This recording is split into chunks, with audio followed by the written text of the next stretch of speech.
Hello, Dr. Darnice. Welcome back in. Hey, it's been a minute, but I had to come on and talk about what's going on in the culture, right? There's so much going on, history in the making. So, yes, we're going to talk about history in the making and the people who we have lost in the last, I don't know, week or so, 2 weeks, as well as the news about Diddy. What do all these things have to do with our culture? What does this say about who we are now? Who we've been, who we are now, and where we're going. So hang in with me.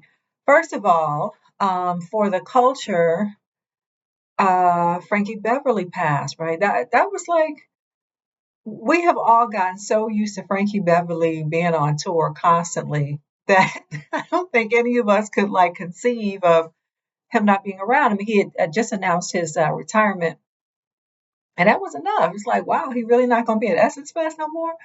But we know for decades, Frankie Beverly and Maze have set the soundtrack for Black life, right? Put in the comments what is your favorite Frankie Beverly song? Because literally for decades, they as a band have been providing the soundtrack to all the cookouts, all the wedding receptions, every party, every throwback, everything Black people do before I let go is definitely going to be played.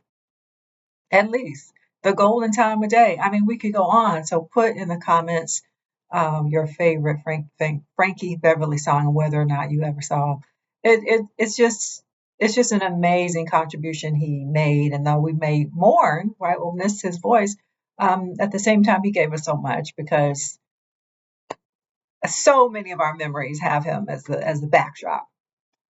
And then we lost Tito Jackson. We lost Tito, y'all. Now, when I was a kid growing up, the Jacksons were everything. The Jackson Five became the Jacksons, right? Because of contract negotiations, moving from Motown Records to CBS Records. I find that some of the younger people don't realize that the Jackson Five and the Jacksons are two different entities, really. Some of y'all, who've been around, Jermaine chose to stay at Motown, right? When there was a split happening in the 70s, but the rest of the brothers went on to Epic Records. And then their younger brother Randy joined them when they went over to Epic. So you have the Jackson Five because Motown continued to own the name. And we know how that is with record companies. Record companies, film companies, they own your name, right? So the name Jackson Five had to stay with Motown. And then they became the Jacksons uh, under Epic Records with Randy. As everybody's been saying, if it wasn't for Tito, we might not even have had them because it was Tito who first went and picked up his father's guitar after his father had told him, "Don't touch my guitar." And we have seen and heard about Joe Jackson. He did not play, not even a little bit. But Tito risked it all, right? Tito risked it all, and he went and picked up that guitar and broke it. But anyway, it meant that Joe Jackson and their mother, Catherine, began to really pay attention to their boys for their musical talent. And so, again, they have given us everything. When you think about it, when you think about the Jacksons, they have given us their entire lives. When Michael passed, it was just devastating, right? Devastating. And when you think about it, Michael gave us his entire life. We have footage of him as a 5-year-old boy singing and dancing.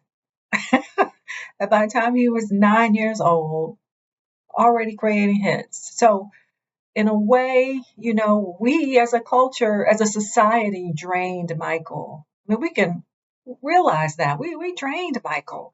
And he, of course, through his own choices, um, didn't do well. Like, he made bad choices in the end, right?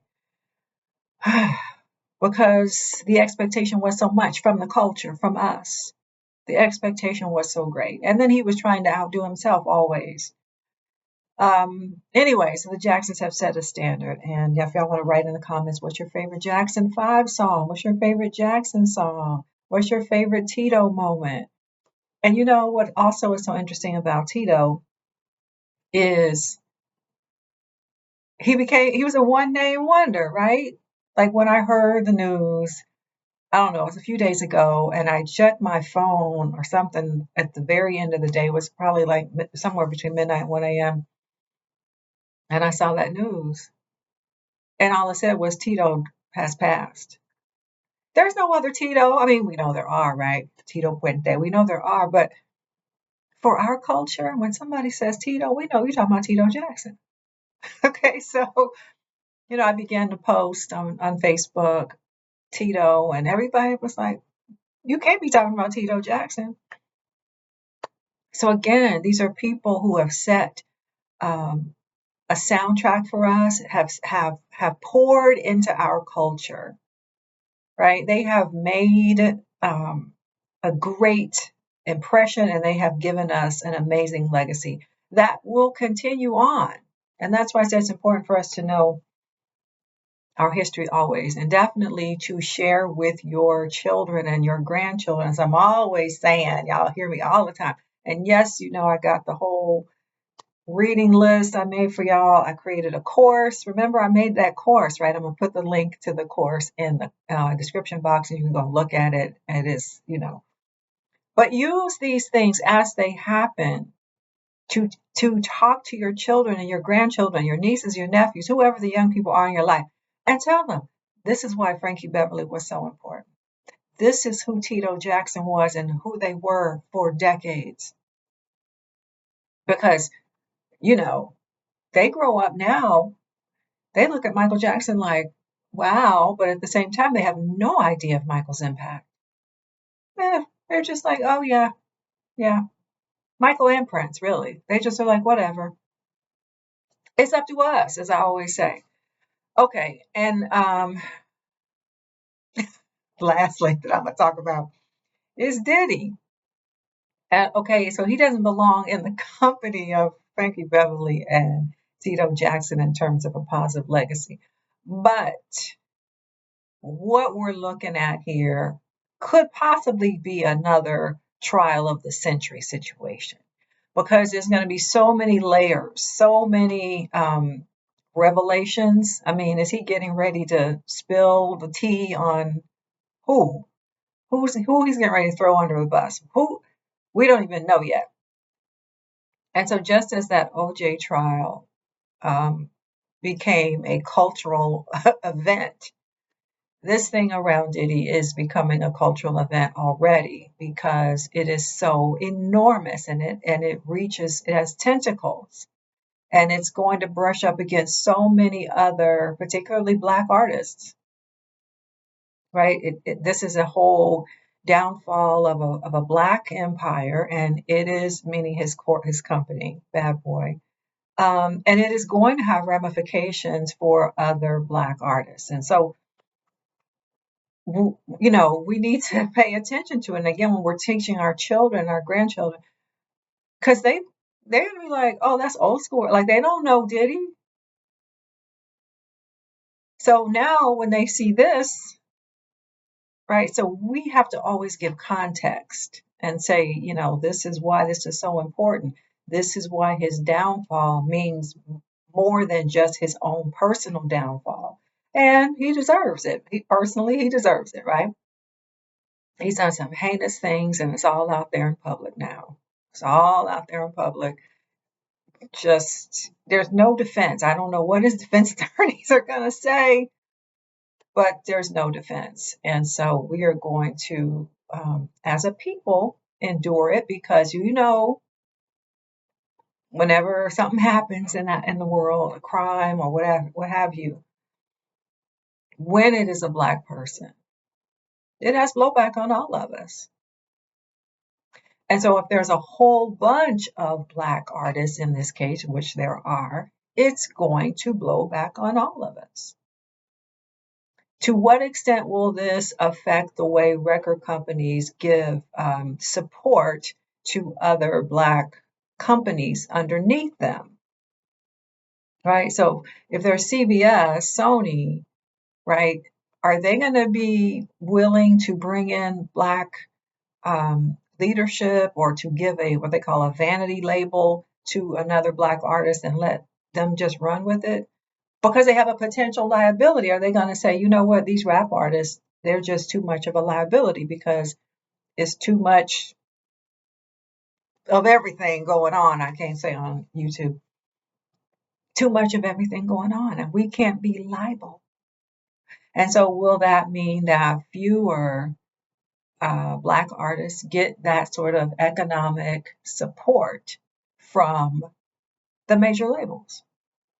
So, we kind of got to look at things that way. And I think we as Black people, we do kind of look at things like, oh, no, it has to be a Black person going through all this. Now we all got to be, on our P's and Q's. We know how it goes. It's called the Black tax.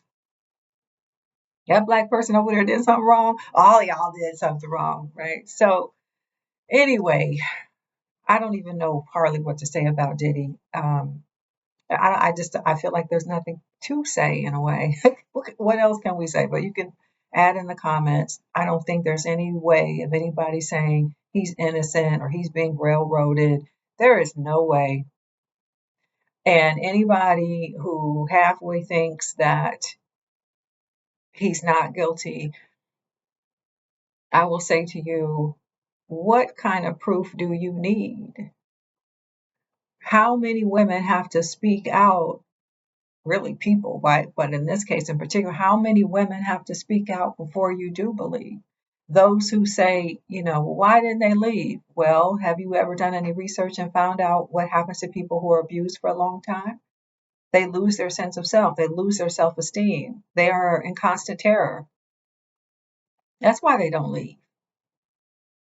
They're being manipulated. They're being tormented every day. They're being threatened every day with probably not just their own well-being, but their family members, if there's children involved, right? Because abusers know how to manipulate other people so that they don't leave, so they don't tell. So don't tell yourself, oh, it couldn't have been that bad because they didn't leave. When there's a whole history of people who didn't leave because they were scared to death. And looking at the way Diddy operated, you could see why people would be scared to death. We now are looking at him suspiciously about several people's unaliving. Several people are not here anymore, and the suspicion is upon him. He hasn't been charged with that, but we're giving him the side eye, right? What happened to Kim Porter? What happened to Biggie, really? Someone said, what happened to Al B. Shore? Because Al B. Shore was hospitalized for a while. Remember that? Remember when Al B. Shore was hospitalized? And he was kind of looking at Diddy. So anybody under him who was thinking about getting away, they might have just said, well, I can't get away. And then we saw Cassie. She was running away. And then what happened? So anyway, not to dwell on that so much, but for those who tend to be of that mindset, think about it for real. Think about what it would be like for you to be actually terrorized. Some could say, well, oh, slavery wasn't so bad. Most of y'all stayed. You see? That don't make good sense. So don't be out here saying that, is my point. Anyway, I want to come on here and talk about some things that are affecting the culture. And right now, Diddy is really dominating. But let us also pour out some libations for our now ancestors, Frankie, Beverly, and for Tito Jackson, right? They have set the standard for many of our joyful family gatherings and even some sad ones. I mean, people have played this music at people's funerals, people's homegoings, right? So anyway, I'm going to wrap it up now. Again, if you've made it this far, let me know, long haul. Also go and check out the course that I made on African American studies course that I made for y'all. I made it for you. All right. So I will be back soon. And that's it for now. Bye.